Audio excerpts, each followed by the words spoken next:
Hey, part two, back with Cruising with Phil, my special guest, Anthony Lewis, advocate, community advocate of Ward 19. Welcome back, Anthony. Oh, thanks. That was great. I like that. Like that spiel? Okay, great. Yeah. I'm gonna ask you, Yeah. is your mom and dad still alive? Yes, thankfully, yes. That's good, Yeah, and they are renters, so Or I mean, renters, eh? yeah, they tell me about the life. I know about that life through So them yeah, because somebody, I'm fortunate enough to be a property owner. So good my for wife you. and I bought a house, and we're very fortunate. So I'm very even with that though, I'm very fortunate to be connected and humbled to realize my situation and my privilege. So Privilege, I they love that word, yeah. yeah they always humble me. Yeah, yeah. It's funny, I mean, don't get me wrong, they're proud of me, don't get oh me yeah, wrong, but they humble me. They go, that's boy. good. Yeah, your parents, right? But I had somebody visit me the other day, they hadn't seen me in a while, said, they said they met my father years ago. My father had died in '87. They said, I remember your father, but now I don't remember too much. Then I met talking to me, he goes, you can see your father through you. So I was gonna say, like, Oh, I've never met your parents, but like people always say, like, what are your parents like? I said, just talk, just the way you present yourself. So just see the way you present yourself, the humble guy. Your parents really pretty amazing parents, I could say. oh, you appreciate it, know? man. Yeah, I see that. Oh, I saw I just went on your site there. You had a Christmas picture put on. Yeah. That's so cute. Nice looking family. You know, Thank you, thank hey, you. the little one has your eyebrows. Yeah, it's funny. He looks like me, but he has his mom personality. Yeah. And then my daughter looks like my wife, but has my personality.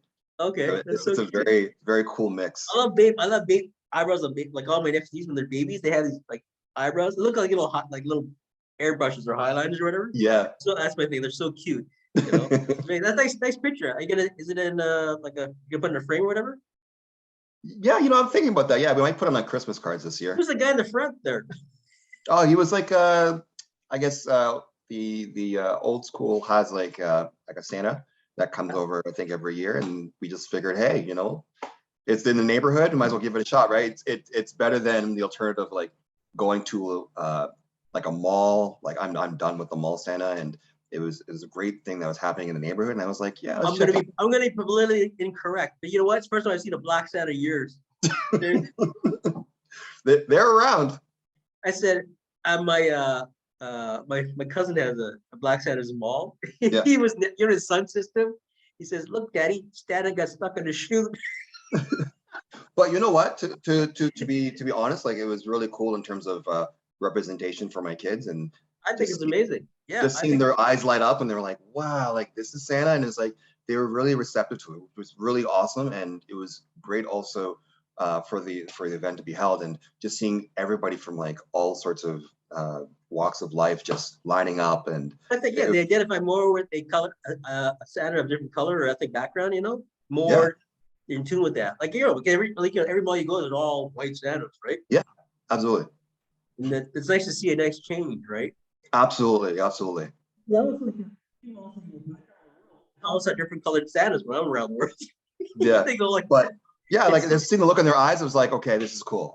This is something I want to do every year. And my son was like, can we do this again next year? Like he was just so thrilled with the oh, idea. that's And so good. You yeah, know, I love your relationship with your son. I'm gonna ask you, what do you want your son to get out of you when he gets older, when he sees all the community work that you do for the community? What do you want your son to see about you, to say about you? that's a good question. I That's would why. That's say, why I asked that question. you I'm know, picking your brain. I would say that better can be achieved. I think I think once you stop doing the work, you become, I don't want to say complacent, but you kind of accept that, well, this is just the way things are.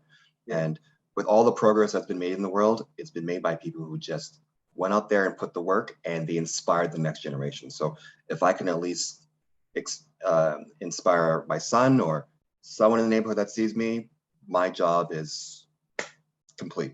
That was my next question. You Yeah. ever thought about all the stuff you do in the community? You ever thought like you're inspiring people to participate and they look at you and they go, you know what, this guy's making changes. I want to do that. Has anybody ever come up to you and say, you know what, Anthony, because of you, I'm doing this. I'm doing this now because of you. Has anybody done that to you? I don't think I've had that kind of impact. I wish, I hope one day, but I think it's, I'll hire a guy for you. Okay. I think it's more of, you know, this is really cool. Can you keep me posted? Can I help you do this? And, you know, these are from residents that have been in Beaches, East York longer than I have. They're like, okay, wow, here's someone that's doing it. And, you know, although he has a young family, he's finding a way to do it. So if he can do it, maybe if I can't do it, I can at least help him do it. That's so inspiring when you see, like, maybe you may not see that in your lifetime, but I always think of the fly on the wall. Like, how many people you inspired? Like what you did with the now I'm finding of the rental place, the building there on Dawes. Yeah. Like all those people that know you and go like, you know, this guy fights for us, you know. Yeah, And and they're it's gonna really, inspire you know people, what's, and they're gonna branch out and inspire other people. That's yeah, so you know what's really cool about that too? I see those same people every day, and they honk their cars, or they'll like be like, hey, you know, I remember you, and they'll ask for updates in terms of what's going on and what's next, and it's really cool. And this is why when someone asks me, you know, where do you live, and I go, well, I live in this area, and they go, oh, it's by that apartment. I go, listen, this is a great neighborhood. The sense of community here is awesome. Like, just being able to, it's like one big family, to be honest with yeah. you. And walking on the street and seeing kids who are in the neighborhood, and they're like, they know my son, they know my daughter, they know my wife, they know me, and they know what I'm doing, it actually keeps me going. It keeps me going because, you know, fighting, sometimes you get tired with like all the politics that get involved, and you just want to solve a simple problem, and you just want to help people, but the politics get in the way of you actually helping people. And Well, like you said earlier about the guy getting $200 a day, he took off the day, and then one little scruple, and he lost like money that day, like just something so silly. yeah, You know, and it's when you're just part of, yeah, and you know, my goal is just, I want to just simplify things for just like everyday people, because I find like that situation I gave you with the person who, you know, lost out on a $200 job to give a deputation. That's the kind of stuff that alienates people, right? And we can't alienate people like that on the everyday interactions with municipal government and then go, oh, gee, I wonder why nobody voted. No, or not a lot of people voted on election day. what's your take on the election? What do you think of the whole thing? Ooh, Well, where do I you win it. start? You started. Yeah, where do I Yeah. start? I think we could have done a lot better in terms of the turnout. Yeah. I wish more people turned out to exercise their democratic right. Um, yeah, I wish they just turned out more, because I think if they had turned out more, to be honest with you, I think the results would have been different, to be Yeah, honest. like all the mayor candidates and all later on the ward candidates, the biggest thing, they all got criticized. We had people in the media that say, well, you can't rely on the media, you're nobodies. You know, who are you? Where you been in the community? All like I said, like you've been in the community. I've never heard you until the tweet, and now I've seen all your stuff you're talking about. You've been in the community 20 years. But where's your evidence? Well, I've been in for 2 years actually, to be honest with you, but I've been doing work in other parts of the community and Yeah. like what I've lived in other areas. But yeah, Yeah. there There's and there are no many evidence. there are There's no many evidence people of like you me. doing right. They're gonna say like, who are you have to do this? Where's your proof? You know, we got that so many times. All the candidates. It was so frustrating. You know, like what are we proving to? We're here to do the job. You know, and I got accused by one guy. He says I'm doing it for the money. I tried to convince him I'm not doing it for the money. I have money. What am I doing for the money for?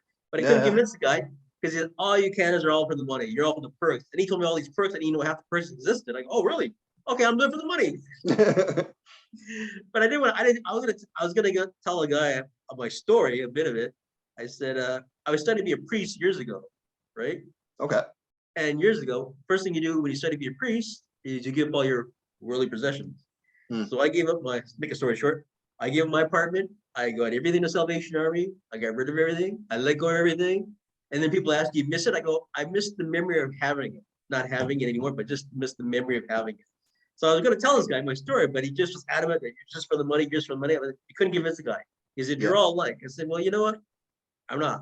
I'm not in it for the money. I was never was yeah. for the money. If I was But in the money, sorry, but yeah, but it makes you wonder what got that person to that point. yeah.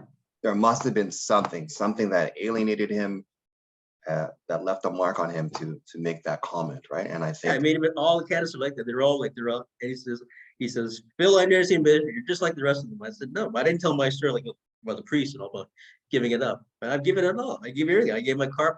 Car was the last thing I gave up. You know, learn how to walk a lot, you know, but That's it's just a story. yeah, But as far as letting things go, I've learned to let things go back then when I had to give it all up. I had no cause about it, you know, call it a calling, whatever. But just that because you can't judge people like you about the finances and the property tax. Who's this guy? But now you told your background and it makes more sense. yeah, So don't prejudge, don't presume on people unless you hear the story. There's yeah. also You know, and is a great there's a quote that I story like. behind there's a story behind the twit. Yeah, no, but there's a great like. Okay, so I studied philosophy in university, and You one of the did? things that So did I. really Let's talk a lot. Yeah, well, that's great. Okay, so bigger you'll proof get and this. all. Okay, so Want to talk about your Socrates secrets? Socrates made this quote that really stuck with me, and he says, you know, I know nothing, and that has kind of led me to navigate life. I go into it knowing nothing. Don't make any assumptions about anything or anyone. Just go in there admitting you know nothing, because you can never fully know everything about everything. No, But if yeah. you go You're in, almost learning every day, right? absolutely. So if you approach problems like that, you're able to not only learn but be a better problem solver, and that's been one of the guiding quotes of my life. And willing to admit that you don't know all the answers to everything, and you're just gonna. Exactly. And people have a hard time that. I came up with these four sayings I said in my debates about the ego. I said, people, if you get past these four sayings with the human ego, then you're a better person. I say, if you can admit that you're wrong, I'm sorry, I need help, and thank you. If you can get past that without having a problem with yourself, then you're a better person, right? Yeah, absolutely. And there's even you know, going back into Socrates and philosophy, there was even where he would like interrogate these so-called experts, and then he would conclude, you know, you say you're an expert, but you're actually not an expert. You're not. You're not an expert, right? And these experts would get mad. They'd be like, how could you say that? And he goes, well, you're like me. You know nothing. You think you know something, but you don't know anything. And yeah, and it's like one of those things where it's like, if you enter a problem like that, or just anything in life, is just life is just so much easier to understand if you go through it with the innocence of a child. Yeah, the innocence of the child, exactly. Yeah. Be a child within, right? It makes you a better person, makes you a better Well adult said. outside, you know? Well said.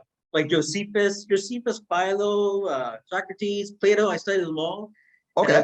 And the one thing, and the Eusebius, and they all have one thing in common. People ask me, how do you sum them all? I said, all the writings and all the philosophies, what he said, Plato, Socrates, and they all have one thing in common, the love of humanity.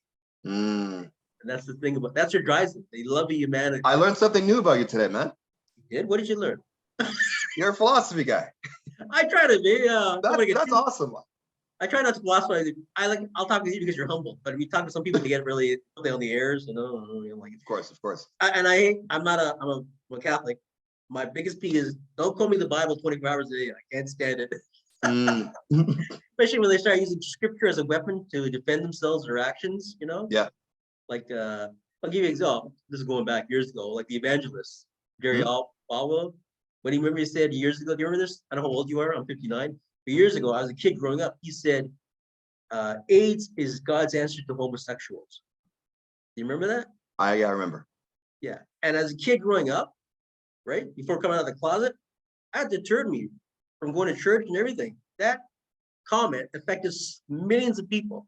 But now he's passed away, you know. Yeah. But I'm just saying, if you have that kind of power and influence at being an evangelist or on TV or media, if you use scripture as a weapon, which he did, right? Mhm. And I've read the Bible, I've read them all, many of them. There's Yeah. not one part in the Bible about discrimination about any type of race or sexuality or nothing. You know, they have their backgrounds and all, but there's nothing. When people tell me like this, quote about, when people are vegans, they told me they're vegans. Like, where'd you get? I took it from the Bible. I go, okay, I respect that. Where'd you get it from the Bible? I'm just curious. Well, the beginning of Genesis, you know, Adam and Eve only ate the fruit from the tree of good and evil. I said, well, what about the other tree? They said, what other tree? There's two trees, you know. There's good and evil. There's the tree of knowledge. Mm. So they got to go back and read the Bible. It's funny, but that's where they take stuff. If you take it literally, you know, it says that Bible's not for human, not for personal interpretation. It's what you read out of it, right? But Yeah. I went with coffee with one guy. He was like, every second sentence was quoting from the Bible. And I said, buddy, I've had enough of you. I don't need it. You're the Bible. I can read every day. You know. Then he starts twisting scriptures around. I said, no, that doesn't. No. Yeah. If you're gonna preach to a Bible reader, make sure you get it right. Mm. that's where the ego comes in, like the comes across as like I know all. Then you go back to you don't know nothing, right? Yeah. It's so The only true. thing I know is I know nothing.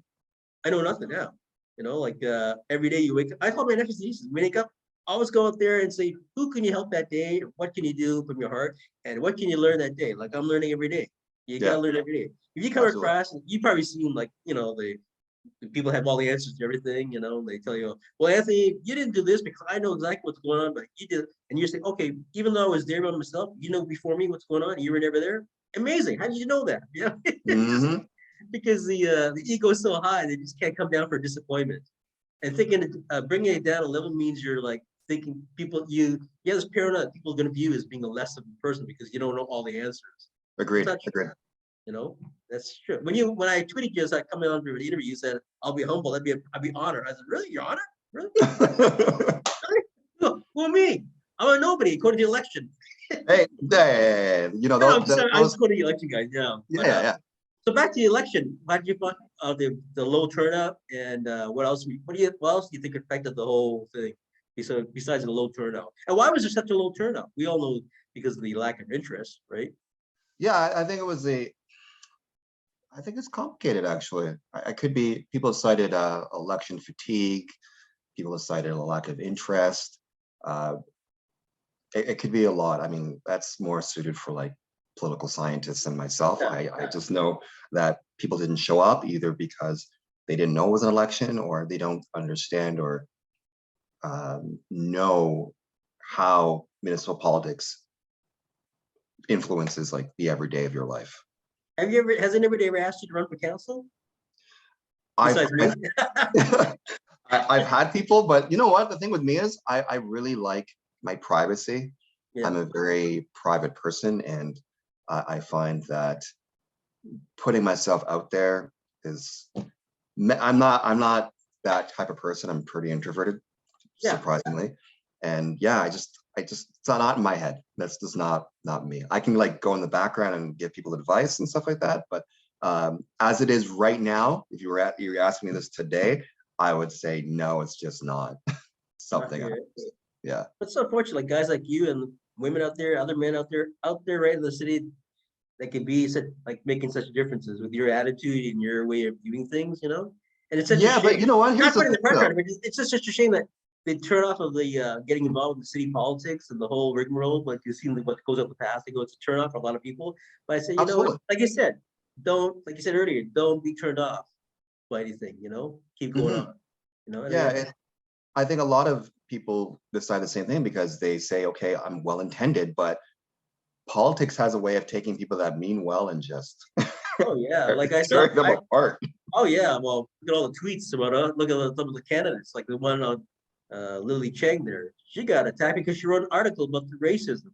Yeah, right. So it's like you look at people from the outside that are reading that, they're like, wow, like why would I want to put myself in that? Yeah, and like I looked at all her every candidate looked at platforms, and she, like many, she started a food bank in her ward, right?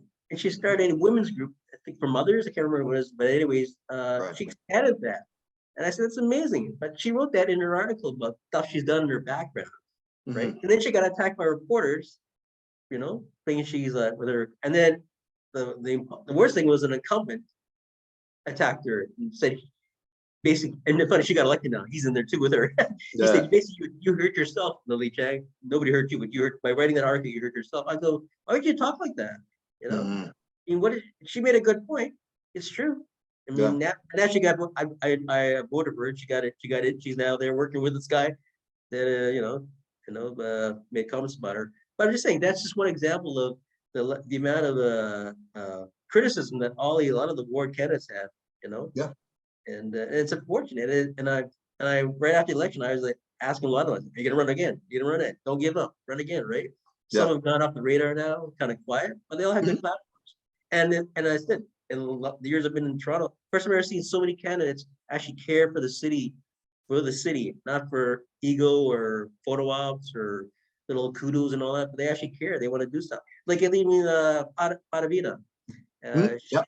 She did a creep one day. She helped 50 people in her ward for some scenario. I said, you know what? That's amazing. She used her platform and running as a candidate, and she took advantage of that, and she stood up and she helped some people in the community, right? Yeah. And that's good. Like I took my platform, I promoted food banks, hospitals, charities. I did a video for promoting the candidates. I said, Yeah, and that's what politics should be about, community, right? And oftentimes it's not about that. It should be, but it's not consistently like that. I think when they get set in their ways, they're just so used to it, and they don't want to let it go. Because and Yeah. I asked like they're all back in again. I said that's great. They've done a lot of work. I've seen all their work, but it's time to move on. You know, Mhm. some of them been there. Some of them been since the sky to open. I went there. Yeah, don't even get me started on that. Oh my gosh. Oh no, the whole rank. And we're the only city I think in the world that has no rank or no term limits. I believe. In the world? I think so. I think in Whoa. North America, or Okay. where the yeah, or ranked ballots we want to put in, but yeah, just the change. Like you get set in your ways, right? And they like and they like that, so they want to stay in. They're adamant staying in, and then and they're in again. But my question is, okay, if you want to stay for another 4 years, the last 8 years you've done so much. Can't people do more and carry on? You know, like Mhm. is it hard to let go? Like with the whole length of stay and all. Like I believe it should be term limits. I always believe that it should be. Right. Even mayors should be term limits, at least to the most. Yeah. Board candidates. And see, that's where we'll differ, because I would say maybe 3 turns, because if you look at Oh yeah, I remember your tweets now. yeah, there you go. All my tweets can be turned into an interview on its own. Yeah, I would say 3, because based on like by the time you do feasibility studies and all that stuff, and the studies take so long, Yeah. it's like you're in term 2 already. So I would say 3, but What about board candidates? 2, I would say 3 as well. 3 as well. Yeah. Okay. Yeah, and that's just what I know about. But your background too, with all the finances and all that stuff. Yeah, it's by the time you do like the city, the feasibility studies and stuff like that, time goes by quickly. Those take months sometimes. And Ever then thought yeah, of putting your services and your into the city, like working with the city? I don't know, maybe part time or whatever, or like doing what you do in your background. sorry. Ever thought of putting your qualification, your background into the city, like helping out, implementing, like your input, like you're talking about some property Uh, tax?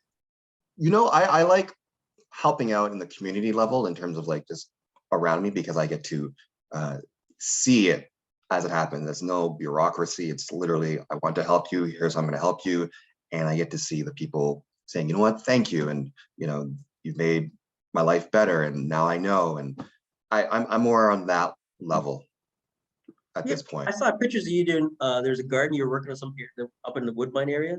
There's a garden there. This was a while back. There's a garden there off Danforth. I think it's between Coxwell and Main Street. And the community does this garden, right? Every before the COVID, they used to put it was all volunteers. They put the garden there to get all set up, right? And one day I was sitting there having coffee on my bike ride. This lady, and she comes up to senior lady on a walk. She says, "You know what? I look forward to this every day. I come by every spring. I wait for this every day because she lives in a small apartment, right? Yeah.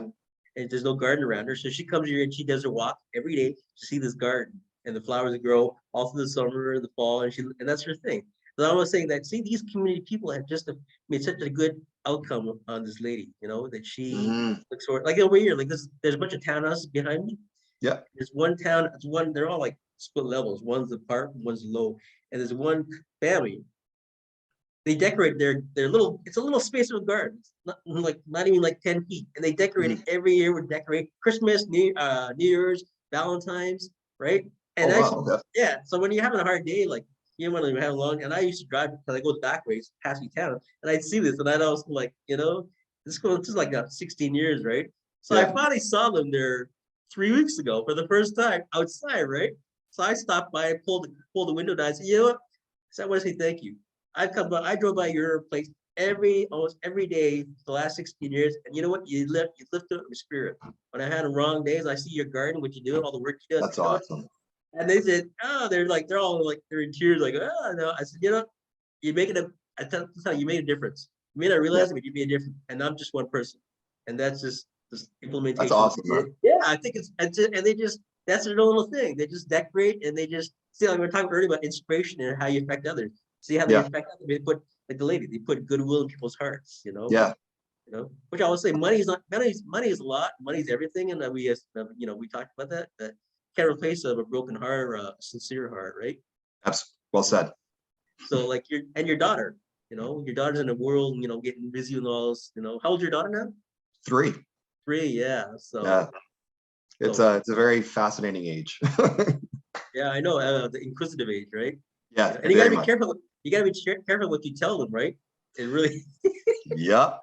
She's really good at you learn the listening hard way. when she wants to.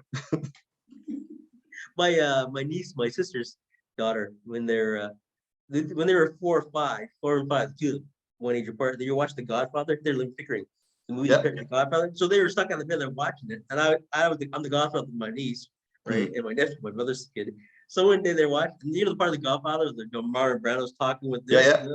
So I said to them, "I see that I'm the Godfather. I'm the Godfather. You talk to me as you call me the Godfather Phil. Like, and we have a picture of them as kids go like this. So never. Oh. So all these years from they always call me Godfather Phil. And I said, give me the respect, right? Yeah. Right. So that was one story. So then later on, when they got to grade school, my niece and the Catholics celebrate Christmas Day and the Greek Orthodox celebrate days later on Epiphany, right? Yeah. So my niece, little chatterbox, she's a little socialite. She's only 7, 6, went in kindergarten. She has Godfather Phil. So why did they? I was in one of my funny moods. She goes, "Why did the Greeks celebrate Christmas after us?" I said, "They're lazy. They slept in. They didn't see the sundial." So, anyways, that was a joke, right? Yeah. So, anyways, they had a presentation. This is around Easter time. They had a presentation at the school, and the Greek, I don't know what you call him, the priest, the imam, or whatever you call him, the Greek. Okay. So he was doing a presentation of teaching the kids about Greek Orthodox, right? Yeah. And my niece said, by that time in 3, she had told all the junior kindergartens about Godfather Phil.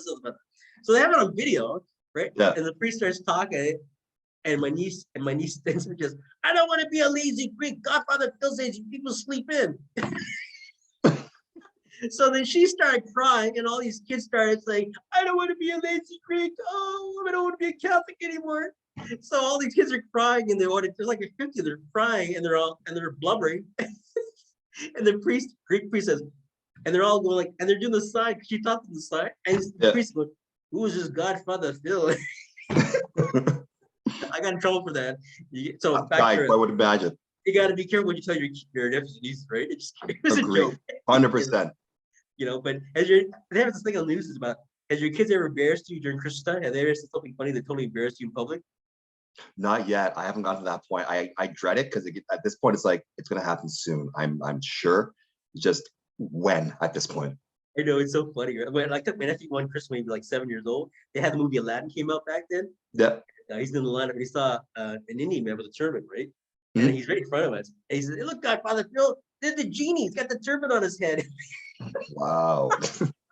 He turned around and had a good laugh. It's just little innocent. Like I said, innocent comes out the purity of that, right? Absolutely. So let me pick your brain before I get caught for the time. But what's your ideas for property tax? You raise property tax. What other ideas do you have for bringing money to the city? I would say vehicle registration. I would say congestion charge. They did that, right? The vehicle registration. Oh, that's the. I'm taking the sticker. Sorry. Go ahead. Yeah, vehicle registration. I'd actually even say like a payroll tax. So Payroll?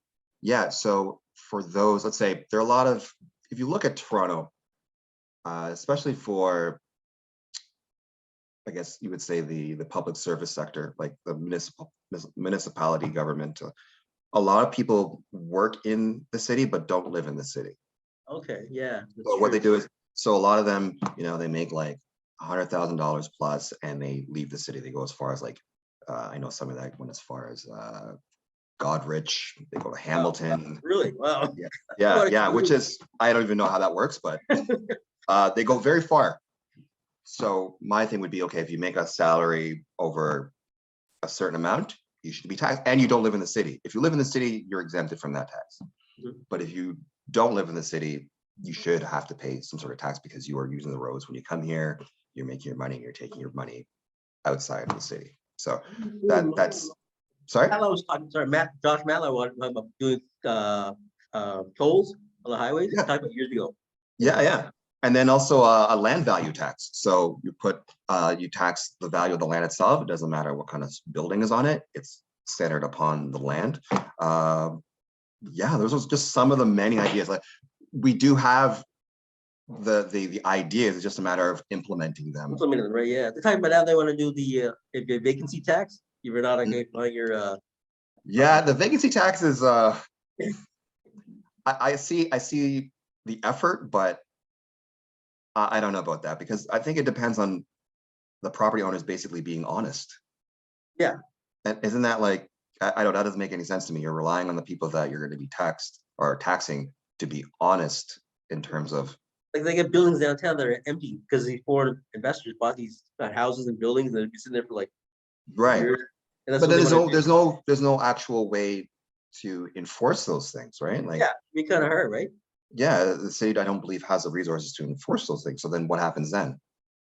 Yeah, exactly. I mean, it's kind of hard to control, quality control, people control. You Yeah. can't, they can't go like, yeah, you have to prove it. You've been out of the country. You haven't been your, Yeah, and I don't think the city has those kind of resources. I mean, even with we're talking like, say, bylaw officers, or they're overworked right now, right? So yeah, I've talked to a few of them. Oh, I asked, what's the funniest thing to see the city council decide on? I've got a few, but what's yours? that they've decided on. Or when they've debated about in a few times. Mine was about the bird food, the bird feeding. That was one of my things. When was that? The pigeon, no feeding the pigeons. Oh, yes, yes. That actually, yeah, you know what? That ranks right up there. Yeah, yeah, yeah. And it was a tough watch, because I was like, are we being punked? Like, is this a joke? And then I said, what are you gonna have? They call it, what are they call it? The police pigeon patrol poop. Yeah, VPPs. I mean, these things do have to be debated. I totally understand that. Yeah, but if you go to, you've been around the world. I lived in Trafalgar Square. I lived in London. I lived in Rome, Italy. You go tell people that, don't feed the pigeons. Yeah, and people do it anyways, right? Yeah, I mean, how you gonna control the people? Not you're gonna get a ticket or whatever, What if your kid feeds a pigeon, gonna get a ticket? Yeah, exactly. Yeah, I think that probably rank right up there. Yeah, and then the next thing would be the garbage bags. It took 3 days to decide on the garbage bags. I remember that debate too. Yeah. Just not too long ago, they wanted to do it with the cats. Was it cats on leashes or cats? Yeah, I think because cats were classified as an invasive species. Invasive, really? In the sense that for the amount of, I think, birds they kill every year. Oh, okay. Yeah. So I think I could be wrong on that, but I know the argument was basically. When I was in when I was living in Thailand, you went to see the cats over there. Oh my god. Yeah. Yeah, but I think that was cats. I think that was the argument that was made by the city, was that the amount of birds they kill every year is just astronomically high. They got criticized because we got a COVID one. You're talking about cats. So I'm thinking back to the about the different backgrounds and ethnicities in the city council. We've seen a few now going in there, like we've seen a few different nationalities. We need to get more representation, right? We still have, because right now there's still their minority cluster of different nationalities. That needs to grow. I mean, it's overdue, but it should have been gone. And I want to just say that it's not just about getting someone who's of a certain color. It's also what comes with that, a completely different perspective. Right, and this is why we need, people with different lived experiences in the current council. That could be like even getting more people with working class backgrounds on council. That makes a huge difference. Like for example, if you tell a lot of these councilors to ride TTC for a year, you'll see how fast the policies change. You'll see how fast. Oh yeah. That's exactly. You hit it right. Exactly. You need the people that suffer poverty, know how to stretch a dollar, get them in council, right? Because they're used to spending millions of them, like chump change. That's how they view it, because they're used to spending millions, right? And you're shaking millions to do that, do this, get people like you and me in there. And okay, we don't stretch a dollar. We know where $10 go. Can you feed a family $40 for a family of 4 in 2 weeks? On ODSP. We definitely need people with different lived experiences, because right now it's not being what we have right now for the most part is not reflective of not just the makeup of the city, but the lived experience of the city. And we need that. And if we're honestly talking about change, the change begins right at city council. Yeah, and that's where you need more, like I said, not just nationalities, but background stories. Like Lily Cheng, she's there. She's a Yeah, perfect example. Jamal Warner, he's been fighting the Scarborough for years for absolutely, Scarborough for TTC and all that. Nobody absolutely. knew who that guy is. He says Yeah. he's nobody. Well, why has he been fighting 20 or how many 20 years? Or granted, they were fighting for TTC for Scarborough. It's neglected. It's a big area Hmm. neglected, right? It's bigger. It's twice the Absolutely. size. Yeah. But nobody, now they know who he is. But now he's on there, the forefront. Now they're going to recognize. They're going to, oh, he did this, he did it. Yeah, but he did it before. Like I said, Yeah. back to the thing about a lot of these people have community backgrounds, but they're not out in the according to the media and all that. The media Yeah. didn't cover it. They didn't cover We, nothing.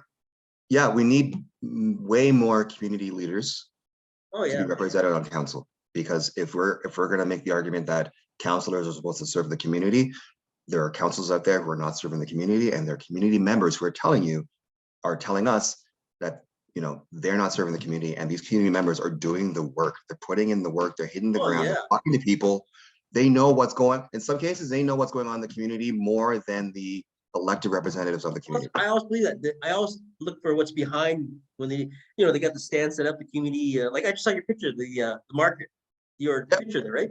So I Mhm. was saying, my always interest is it's not what's on display, it's what's behind it. How you got there, the work you put in setting it up, the community people getting it done, sacrificing their time, their hours. When the photo ops people come, incumbents, not being personal, but they come take Yeah. the photo ops, take the pictures, and then photos, pictures, we look good at the community. They walk away, they got a little part. You know what I Yeah. mean? That's Yeah. missing. Absolutely. And we need to get back to that. But to beat an incumbent is very, very difficult. It is possible, but it is very, We had very one. We had Amber Morty beat finally. She got in. yes, yes. I wouldn't even start on that, but I was happy for him. Oh my God, I was so. She said I heard her in an interview. I met her at the Labor Day parade. Such a nice Yeah. lady. Yeah. She's so smart. It's Hmm. funny now. You see them change. You see them. It's gonna sorry. Now you see them in city council. They're like a different person. Yeah. They kind of like not stiffen up. They're not mature. No, They kind of like they brought it down now. honestly, To it's refreshing. I'm gonna be real. yeah. It's refreshing to see just regular people who, in some cases take TTC to go to work. Oh yeah, like Alessandra. Yeah, exactly, She's a exactly. perfect example. When I did my canvassing, doing like another thing, I did canvassing all the wards for twice, and Mm-hmm. people criticize, "Where's your pictures?" I'm not a picture guy. This is me doing Mm-hmm. videos. But I talked to every ward. I talked about every councilor was in the running, and when I was in her ward, and everybody said only about her, the stuff she does, the TTC and the where, and they can count her. And I said, that's so great. That's so great. And when she got in, I said, that's so nice. Mm-hmm. It's so frustrating to see these people like if Amber didn't get in for a second time trying or Jamal Ward didn't get in. I mean, for me it's frustrating because I know what they're like and I met them. I can see Yeah. the spirit in their heart, and I go, it's so frustrating. They do all the canvassing, and a lot of people don't like. They don't realize it's not only sacrificing for families, but the amount of time they spend, canvassing, and like some Yeah. have big wards. Even the incumbents. I always feel the incumbents like Ainsley, Bradford. They got humongous wards. It's like look at the map. Well, really, I didn't know that. I know that 19 goes all the way up here, just where I'm not just Eglinton Lords area. It goes way up north. Like I didn't know Mm-hmm. that. I thought it was just more broad wise, right? But anyways, even the incumbents. I mean, I make jokes about it when I say kudos for all the work you do. I mean, it's a lot of work to cover. It is. It is very Oh, difficult I work, got and 1 minute left, so I gotta say goodbye to you. We can do hey, it again. it's all We'll do it good. again. I would Yeah, say yeah. thanks for coming on the show. I really appreciate it, and nice to meet you. We'll go for coffee when it gets warm at the cafe Of place. course.